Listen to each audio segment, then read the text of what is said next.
Hello, students of the Peace Building Through Humanities course at the University of Texas in El Paso. I am very delighted to have a half hour to spend with Paul Chappell, whose books are one of the greatest contribution to peace leadership in our time. And I've had the pleasure of reading all of his books, sometimes as they're being written. And we have been on this journey through the sea of time um, with reading the book together, and you have shared very deep and thoughtful questions. And I'm going to share some of those questions, and we'll see where our conversation goes. Um, so, this question is from Brenda Besaw, who says, in your experience, what role does imagination play in fostering peace and empathy in a divided society? Oh, that's a really good question. Imagination plays a very critical role in a number of ways. One way is imagination gives us the ability to envision a better future that does not yet exist. So if you think about people who were living during the time of state-sanctioned slavery, there were people who imagined a world where slavery was illegal, and that kind of world did not exist. And people back then, we're talking 1700s, even into the 1800s, they said, well, there's always been slavery. It's been on every continent, it's been in every known civilization. It spans time, it's in the Bible, it's in the Iliad. It's how are we ever going to get rid of slavery? But they had the vision to imagine that kind of future. And then they had the creative power through their imagination to bring that vision to life. Same thing with women's right to vote, women's right to own property, women's rights more generally. So imagination is really critical because it allows us to envision a future that does not yet exist. And then it also allows us to take creative steps toward making that future a reality. Imagination, though, also has a very dangerous dark side where all of the kinds of atrocities that we have seen through history began in people's imaginations. And so when you separate imagination from things like empathy and conscience, imagination can become very, very dangerous. So imagine a mass shooter imagining this act they're going to carry out. It begins in their imagination, and when empathy or conscience is lacking, or there's the presence of trauma, rage, ruthless worldview, those things can also um, take the imagination into some very dangerous places. So the Yeah. imagination really depends upon what is behind the wheel. Is it empathy and conscience? Is it rage, Mhm. trauma? And depending upon what's behind the wheel, imagination can become very productive or very destructive. Mhm. It's also interesting to think about in regard to how the imagination makes the kinds of large communities that we live in possible. So if you think about the city you live in, if you think about El Paso, El Paso is something that exists in your imagination. I mean, you're not going to meet 800,000 people, right? It's something that you imagine. You imagine a city. A country is something that is in your imagination, right? You don't know, you can't possibly meet 300 plus million Americans. The idea of the human family is something that exists in our imagination. Yeah. And so the idea that cities, states, countries, borders, belonging, a human family, these are all things that we imagine. And Yeah. there's a way that can go in a direction that serves peace and justice, and there's a way that can go in a direction that undermines peace and justice. Yeah. That's beautiful. And it just makes me understand also that there's a new imagination that I've been learning about of organizing our societies according to bioregions, according to watersheds, as opposed to states, countries. And that's an imagination that is happening right now that's new. Yeah. So I have another wonderful question. This is from Clarice Gonzalez. In a world where technology and AI are shaping human interaction and warfare, how do you think peace strategy needs to evolve to remain effective? Whew, that's a good one. Yeah, it's a really good question. I think what it requires or what it brings about is the need to really escalate our human development, the need to dramatically escalate our humanity and our human powers. And artificial intelligence, especially when you combine it with virtual and augmented reality, really makes the escalation of our humanity far more urgent. And I think there's a couple reasons for that. One reason I can just start off with is if you want to have a healthy relationship with anyone, a person, an animal, right? Let's say you have a dog or a cat, you have to some degree, be selfless. You cannot have a healthy relationship with a person, with anyone, unless you are to some degree selfless. You have to think about the other person. How are they doing? What are their needs? And you have to take them into consideration. And that selflessness, our humanity can grow into that, right? Our empathy, our conscience, our human abilities can grow into that selflessness. The selflessness of a relationship, of a friendship, is what allows our humanity to grow. And so, one of the major benefits to having a friendship or a relationship or somebody you care about is because it gives you an opportunity to be selfless to some degree. And then your humanity can grow into that selflessness. The thing about, I think one of the big draws of AI relationship or AI is going to be AI relationships. And it's very difficult. It can be very difficult to get along with humans. There's misunderstanding. There's the potential for misunderstanding. There's the potential for miscommunication. There's the potential for conflict. There's the other person not feeling well, and the other person maybe being passive aggressive. There's the risk of betrayal, the risk of being hurt. And an AI relationship will allow people to remove those possibilities.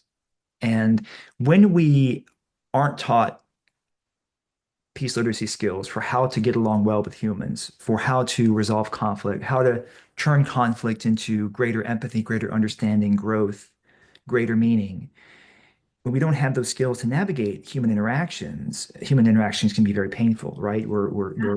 Humans are sensitive to those kinds of pain. Yes. AI relationships offer this alternative. And I think the biggest danger of AI relationships is that they don't require you to be to any degree selfless, and they will actually encourage people to lean into being selfish. Because let's say I asked ChatGPT a question at 2 in the morning. I'm doing some work and I have a question or something's in my mind. I don't ask or think about, well, is now a good time for you? How are you feeling? Are you tired? How's your day? And these are things that you could imagine or pretend that the AI is feeling, but the AI isn't really going to feel, at least as the current infrastructure that AI is being comprised around now is not going to give the AI those kinds of vulnerabilities.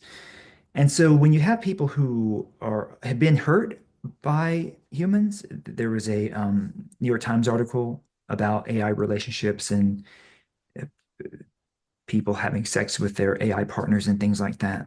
And I've read a number of articles about these kinds of um, these kinds of uh, programs. One on Replica, for example. Around half the people, or even most of the people, have been in relationships before, been in serious relationships. The people in the New York Times article were married, and it creates a situation where it's already painful to be with around humans if we don't have the right skills or if we've been traumatized by humans. Now we have an alternative to that that we can really lean into that's Mm. also going to pull us in more selfish Oh, directions. yeah, And then whatever skills we did have for navigating complex and challenging human relationships, where we can grow purpose and empathy and understanding and meaning, now those skills further atrophy. oof, And then if we have a future where there's even more reasons for people to try to retreat, to escape pain, and now they're looking to these relationships as a way to navigate that pain, it has all kinds of implications that are hard to wrap our heads around. Just yeah, like when you would propose social media back in the 1990s, most people could not imagine what it would actually become or what the ramifications would be. But the key point there is we have to level up our ability to deal with humans, to treat people better, to navigate struggle, to make meaning and purpose and understanding and empathy grow out of struggle. And that will become even more important. And that's part of yeah, community building, that's part of movement building, and that's part of how we make nations and the world healthier across the board. yes. That's very tough stuff to think about. And I just heard that Elon Musk said that the greatest flaw of Western civilization is empathy. Empathy as the flaw, as opposed to empathy as the key to being a fulfilled, purposeful, loving, joyful, creative soul that lives in community, and that the messiness of families and communities, that we do get better at those skills. That's very important. Yeah, empathy is, you go back to the Roman Empire, the playbook for every colonial empire, for every empire is divide and conquer. That's Mhm. how you control people. And the way you divide and conquer is you attack their empathy for people in similar circumstances as them. That when people who you're trying to conquer and occupy empathize with each other, they are much harder to control and they are much harder to defeat and manipulate. And when you can undermine their empathy for each other, turn them on each other, they become far easier to control and to conquer and to manipulate. And so empathy is really a source of power. The first thing that any group of people needs to overthrow their oppressor is they have to build up their empathy for people who are sharing a similar circumstance as them. So empathy is the great liberating tool of humans across time. And Yeah, right, yeah, that's beautiful. yeah. I'm going to go to a question by Jasmine Gomez. As a former soldier who now works for peace, what lessons from your time in the military have had the most impact on how you think about peace strategy? Oh, great question. Again, I think how much that's required for waging war is also required for waging peace. Whether you're waging war or waging peace, you need strategy, discipline, courage, teamwork, strategic thinking, training, planning, determination, persistence, and organizing. All these things are needed for both. And the strategic component, I think, is really critical for how do you confront these systems at their root and how do you understand what these systems' weaknesses are? And how do you transform these systems into something that promotes greater human flourishing? And what do you think is the greatest weakness of these systems? Oh gosh, it's a really good question. I think that there's a number of weaknesses. One is that they have to rely upon untruth Yes. to promote their way of making the world or trying to recreate the world. And for example, with segregation, right? The myth, the untruth that African Americans are subhuman and all this think about the kind of propaganda that was underlying slavery or preventing women from going to college or voting. And those those lies can be unraveled. And also that they don't serve human well-being. And Yeah. so that's a huge drawback is that they don't promote human flourishing. I mean, the one of the most brilliant arguments of Martin Luther King Jr. and Frederick Douglass was that slavery and segregation was harmful to the slave owners. It was harmful to the people who were were running these systems. It corrupts their well-being mentally. It corrupts their well-being emotionally, spiritually. That having a racist ideology is harmful to a person who has the racist ideology. It harms the people who are subject to that attitude, but it Yeah. also hurts the person who has the attitude. And that's, I think, one of the biggest revelations of King and Frederick Douglass, and that King's view was to free not just the jailed, but also to free the jailers, free them Mhm. from these illusions that have occupied their mind. Yeah. That brings me to another question that fits right in. This is from Christina Cooper. How would you get through to someone who has deeply hateful ideas? Could you, or is it unrealistic in some cases? What then? I think it is. It depends upon the person, certainly. It's a really good question to think about. If you look at all the changes that's happened, the examples I mentioned so far, abolition of slavery, women's rights, ending segregation, they didn't come about by changing everyone's mind. Not everybody was convinced that slavery was wrong or segregation was wrong or women should have the right to vote. You just had to reach a critical mass of people, and that critical mass of people was what really shifted the laws of the society. Mhm. That's very So helpful. yeah, so you reach a critical mass, it creates new laws. There's people who still might support those policies, but there's now laws to protect the rights of people who were previously harmed by those policies. Mhm. So you don't have to convince everybody. Mhm. And at the same time, I mean, I've written and spoken about this. I had a mass shooter personality when I was growing up because of the childhood trauma I had struggled with. And I think I was probably more extreme than a lot of people today that we would call extreme. Mhm. And so it's hard for me to say that I think that there are people who you probably can't reach. I mean, it depends if the person has to want to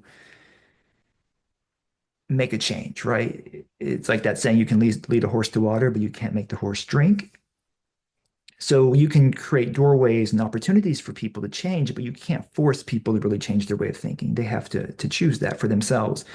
But having been in such a extreme, pained place in my own psyche, I don't see many people today who I think are more extreme along that spectrum than I was when I was younger. So having hope for myself gives me hope for a lot of other people, but I think that there are ways where we can make our interactions with them more likely to succeed and less likely, depending upon how we relate to them. Sometimes our interactions just plant seeds, and those seeds Mhm. don't grow right away, right? They don't. Yeah. It might be years or decades before the seed you plant really starts to affect this person's way of thinking, or it might never affect their way of thinking. But planting as many seeds as possible, trying to help those seeds grow whenever we can. And um, I think there's more opportunity there than we might realize if we had the right tools and the right skills. And what was the thing that allowed you to transform? I know it wasn't one thing, but can you share with the students how you went from the mass shooter mentality to being a peace leader on our planet? I think I think the understanding that the pain and the rage are doing a lot of work. They're there for a reason. Mm. The pain and the rage might be there to help the person feel safe. Um, so rage is a way where a person might need that feeling to feel to have some at least illusion of safety, kind of like a handrail. And you Mm, can't take that away from them unless you give them something that's potentially more powerful. I mean, there's abundant research about the fact that you cannot take drugs and alcohol away from people if you don't give them an alternative that's equal or more fulfilling than the drugs or alcohol they were using to fill that void within them. And rage and these hateful ideologies, and they're similar to that. They're doing work for people, right? They're giving people a sense of self-worth. mhm. They're giving people a sense of purpose. They're giving people a form of expression. They're helping people feel safe. They're giving people a sense of belonging. And we have to think about how do we give people alternatives that are equal or more fulfilling than Yeah. those options that can actually help alleviate the root source of their pain that's Mhm. underlying the rage and all these things that are coming out of that pain. Yeah. What you say about finding purpose, I think, is so deeply important, and it reminds me of this book, High Conflict, by Amanda Ripley, who shared that high conflict is very attractive because it gives people clear purpose. And it's like the La Brea tar pit where the mastodon gets caught and the wolves come to eat the mastodon and they get caught, and the vultures come to eat the wolves and they get caught. And the way to get out is, as you said, to have radically different purpose. And in the book, Amanda Ripley writes about the assassins who killed the Israeli Olympic athletes in Munich. And they were called Black September, and they were highly skilled assassins. And Arafat of Palestine said, well, we don't need them anymore. What do we do with these guys? And what they did with them was they found women who agreed to marry them and to have families and gave them identities as fathers. Mhm. And that's what transformed them from being assassins. Mhm. So the purpose of being a peace leader at this time, I think, is very, it's a beautiful alternative purpose than spreading lies, manipulation, fear, greed that is also rampant on our earth right now. Yeah, it's a really good point, Lori. How a lot of people they think that the tribalism is all about that. Well, they think that the polarization and the division that we're dealing with today is all about tribalism and belonging, but a lot of it has to do with purpose, the Yeah. human need for purpose, and especially the human need for epic purpose. And that is what Yes. fuels so much of the tribalism and division and polarization. This idea that we're in this battle of good versus evil. And wow, it's epic that I'm on the good side. And Yeah. all these different sides, they all imagine themselves as being the rebellion in Star Wars and they're fighting the Empire, right? So Yes. even like the alt-right in their imagination, how they envision themselves, they're the good guys and they're fighting the Empire. Absolutely.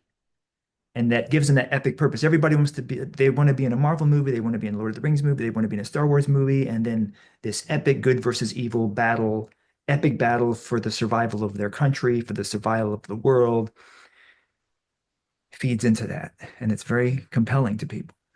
It is. So I have time for one more question.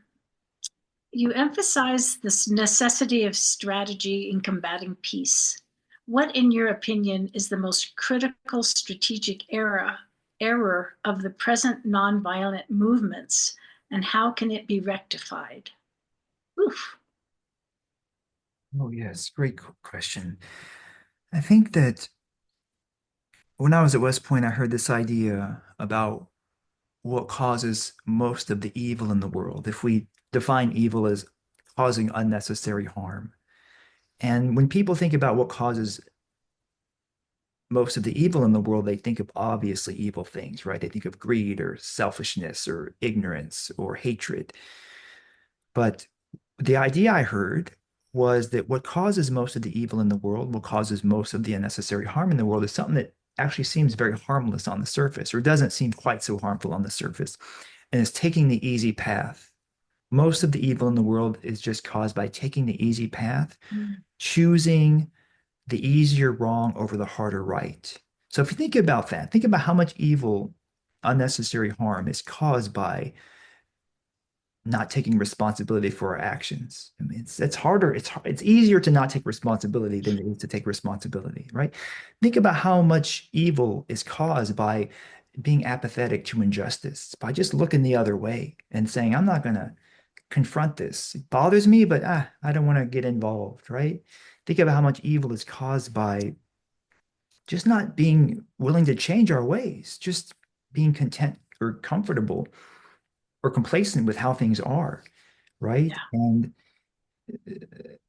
think about it's harder to have courage than to have fear, right? Courage takes more effort. It's harder than fear. Fear is easier than courage. Think about how much evil is caused by just people giving into fear and succumbing to fear, surrendering to fear.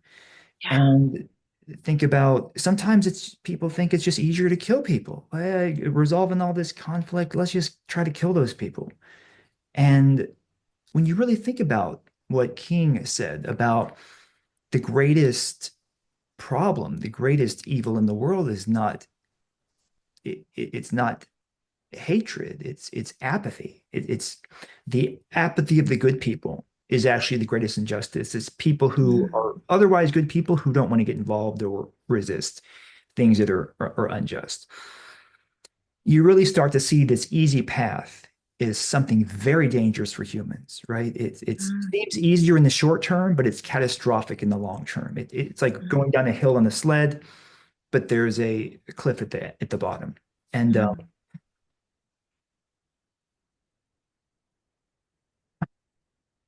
and so it's kind of like the human attraction to quick fixes and easy answers. Think about how problematic quick fixes, easy answers are, get rich quick schemes, right? 8-minute abs, those Yeah. kinds of things. So I think this ties into the greatest strategic problem that we're dealing with now is the basic premise of peace literacy is we have to take peace as seriously as we take reading and writing and then mathematics. That is what we have to do. There is no easy answer to it. There's no like elect this leader and the leader is going to solve all your problems, this messianic leader that people are hoping for on the left or on the right. And people want something very easy. And here we're saying, look, not only do we have to become not only does peace literacy require as much or more training than reading and writing literacy or math literacy, it's more difficult than math and reading and writing. And we have to have a cultural shift where we view peace as this complex skill set, where we Mhm. invest the resources and the time as a society to really develop that set of skills. And I'm confident we can do that because we have done that for other things. We've done that for reading and writing and math. People Mhm. do that for sports. People do that for basketball, baseball, football, for playing an instrument. If people took peace as seriously as people take basketball who play basketball seriously, right, with dedication and commitment, things would be dramatically different. So we too often today view peace as a goal and not as a literacy or as a set of skills that is math level difficult, if not more difficult than math. And it's I know the question's about a strategic problem in the movement, but I think this cultural problem filters down into how movements think about.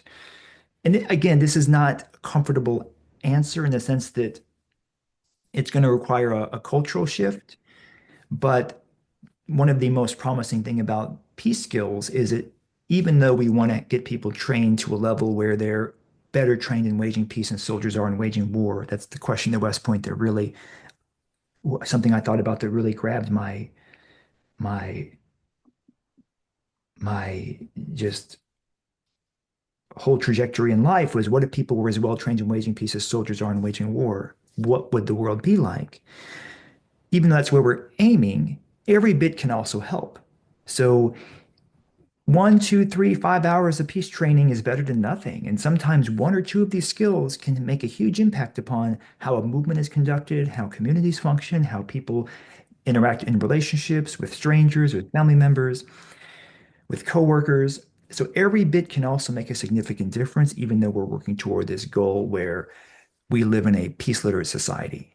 Whereas now we live in Yes. a society that's pre-literate in peace. Thank you so much. I want to let you students know that Paul's website, the peaceliteracy.org, has a curriculum on it, free curriculum, K through adult, and it has wonderful information about being able to recognize the non-physical human needs, which are essential for peace literacy, and many metaphors that are so helpful in gaining skill in peace literacy. I know a number of you want to be educators, and this free curriculum is available to you. And Paul also does trainings, and the Peace Literacy Institute does trainings. And so if you go to peaceliteracy.org, you can be in touch with these wonderful resources. And is there any final words you would like to give to the students, Paul? Oh no, thank you, Lori. And peaceliteracy.org, we have more resources. Well, thank you. And I look forward to all of your responses to this interview. Good night. Good night. Thank you, Lori.